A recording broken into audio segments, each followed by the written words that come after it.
দক্ষতার সাথে ইংরেজি লিখতে এবং শিখতে ওয়ার্ড স্টকের যেমন গুরুত্ব রয়েছে, ঠিক তেমনই গুরুত্ব রয়েছে মোডাল ভার্বসেরও।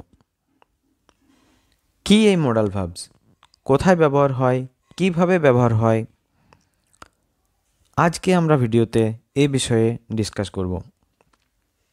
প্রথমেই জেনে নিই মোডাল ভার্ব কী। না, modals are helping verbs, auxiliary verb that express necessity, possibility, ability, permission, obligation, certainty or probability। অর্থাৎ মোডাল হলো এক ধরনের সহায়ক ক্রিয়া যা প্রয়োজন, সম্ভাবনা, ক্ষমতা, অনুমতি, কর্তব্য, নিশ্চয়তা বা সম্ভাবনাকে প্রকাশ করে। They always appear with the base form of the main verb. এগুলো আমরা কোথায় ব্যবহার করি? না, সবসময় যেটা মেন ভার্ব, মূল ক্রিয়া, তার মেন যে রূপটা হয়, বেস ফর্ম যেটা হয়, সেটার আগে বসে। চলো, কত ধরনের মোডালস আছে আমরা একটু জেনে নিই। Can, could, may, might, shall, should, will, would, must, ought to, need, dare, used to. তাহলে এত ধরনের মোডালস আছে আমাদের। নেক্সট আমরা জানব এই মোডালসের কি কি বৈশিষ্ট্য, কি কি ফিচার্স আছে। প্রথম হচ্ছে do not change with subject. অর্থাৎ এরা কিন্তু সাবজেক্টের সাথে বদলায় না, যে সাবজেক্ট অনুযায়ী বদলে যাবে সেটা কিন্তু হয় না। যেমন এক্সাম্পল দেখলে বোঝা যাবে, হি ক্যান সুইম, হি এর পরে আমরা ক্যান ইউজ করছি, তারপরে মেন ভার্ব যেটা প্রেজেন্ট টেন্স সেটাই ব্যবহার হবে। সেরকমই ঠিক পরবর্তীটাতেও দে ক্যান সুইম, দে এর পরে কিন্তু ক্যানই হবে, ক্যানস হবে না। যে সাবজেক্ট প্লুরাল হয়ে যাচ্ছে, যে ক্যানটাও মোডাল ভার্বসটাও প্লুরাল হবে, এটা কিন্তু হবে না। তাহলে কর্তার সাথে কিন্তু বা সাবজেক্টের সাথে কিন্তু মোডাল ভার্বসের কোনো পরিবর্তন হয় না, ওটা যেমনকার তেমনি থেকে যায়। Always followed by the base form of the verb. সবসময় কি হয়, ক্রিয়ার যেটা মূল রূপ ক্রিয়ার সেটাই ব্যবহার হবে। অর্থাৎ একটা এক্সাম্পল দেখলে বুঝতে পারবো, শি মাস্ট স্টাডি, এখানে কিন্তু শি এর পরে মাস্ট হচ্ছে, তারপরে স্টাডি হচ্ছে, এখানে কিন্তু মাস্ট স্টাডিজ হবে না, যে third person singular number studies হয়ে যাবে তা কিন্তু হবে না শি এর পরে। পরবর্তী নিয়মে চলে যায়, express the speaker's attitude or mood. এ কি এক্সপ্রেস করে? না, স্পিকারের যেটা অ্যাটিটিউড, যেটা মুড, অর্থাৎ বক্তার যে মানসিকতা কীরকম, তার মনোভাব কীরকম, সেটাকে প্রকাশ করে। চলো এরপর আমরা চলে যাব ফাংশনস অফ মেজর মোডালস। যে মেন মোডাল ভার্বসগুলো আছে তাদের কাজ কি। প্রথমে আমরা দেখে নেব ক্যান, কুডের ব্যবহার। কি হিসেবে ব্যবহার হয়? এবিলিটি হিসেবে। এবিলিটি বোঝায় অর্থাৎ ক্ষমতা। কি বোঝায়? আই ক্যান স্পিক ইংলিশ, আমি ইংরেজি বলতে পারি, অর্থাৎ এখানে একটা ক্ষমতা, দক্ষতা বোঝাচ্ছে। পরবর্তী এক্সাম্পল দেখো, you can borrow my book, you can borrow my book, এখানে কিন্তু এটা পারমিশন, অনুমতির ব্যাপার আছে, তুমি আমার বই ধার নিতে পারো। It could rain tomorrow, possibility বোঝাচ্ছে সম্ভাবনা, কাল বৃষ্টি হতে পারে। তাহলে আমরা এবিলিটি, পারমিশন, পসিবিলিটি তিনটে দেখলাম। চলো পরবর্তী মোডালে চলে যাই, মে, মাইট। মে, মাইট কি এক্সপ্রেস করে? না, পারমিশন, পসিবিলিটি। এক্সাম্পল দেখি, you may enter the class, তুমি ক্লাসে প্রবেশ করতে পারো, এখানে কিন্তু অনুমতির ব্যাপার আছে, পারমিশনের ব্যাপার আছে।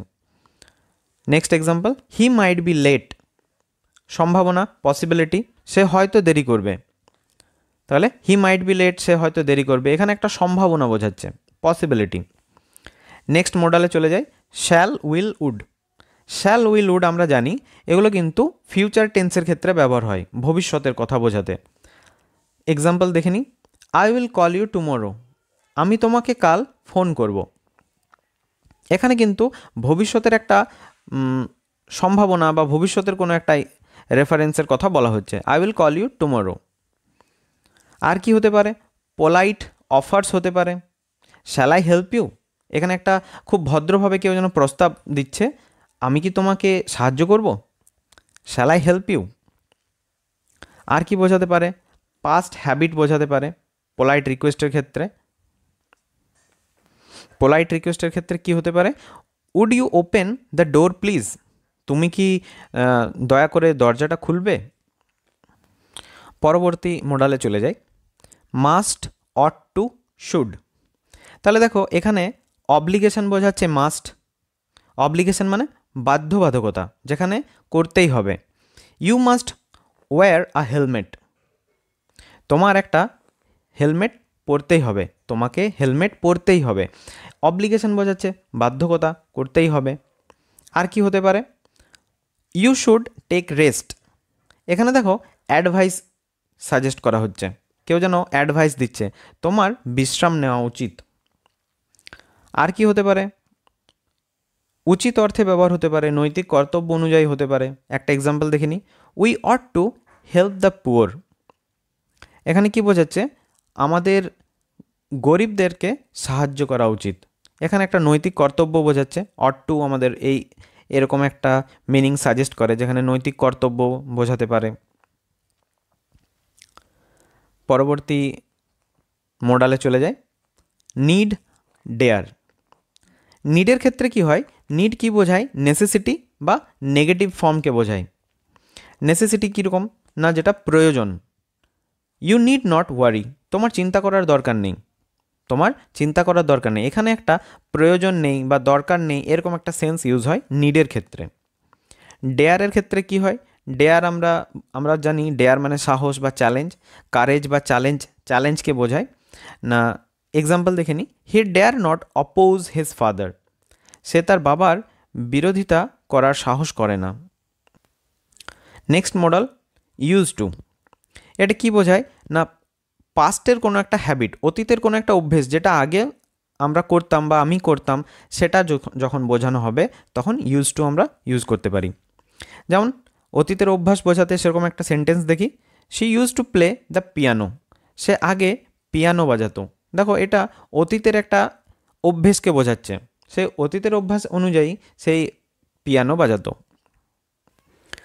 চলো বন্ধুরা, এরপর আমরা দেখে নিই কিছু কমন মিস্টেক যেগুলো আমরা ভুলবশত করে ফেলি, যেগুলো আমাদেরকে অ্যাভয়েড করতে হবে। যেমন হি ক্যানস সুইম, এখানে কিন্তু ক্যানস হবে না, থার্ড পারসন সিঙ্গুলার নাম্বারের জন্য কিন্তু ক্যানস হবে না, এখানে কি হবে, হি ক্যান সুইম।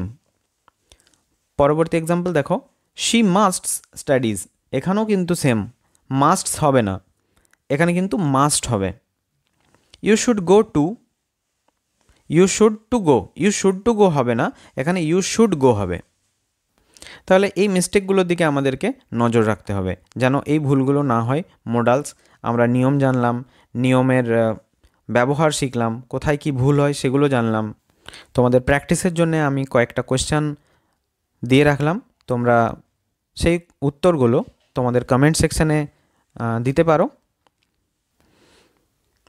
তাহলে বন্ধুরা, আশা করি মোডাল ভার্ব সম্বন্ধে তোমাদের আর কোনো ডাউট বা কোনো রকম সন্দেহ, কিছু প্রশ্ন নেই। যদি থেকে থাকে অবশ্যই কমেন্ট সেকশানে জানিও। আজকের ভিডিওতে এটুকুই, দেখা হচ্ছে পরের ভিডিওতে। রাধে রাধে।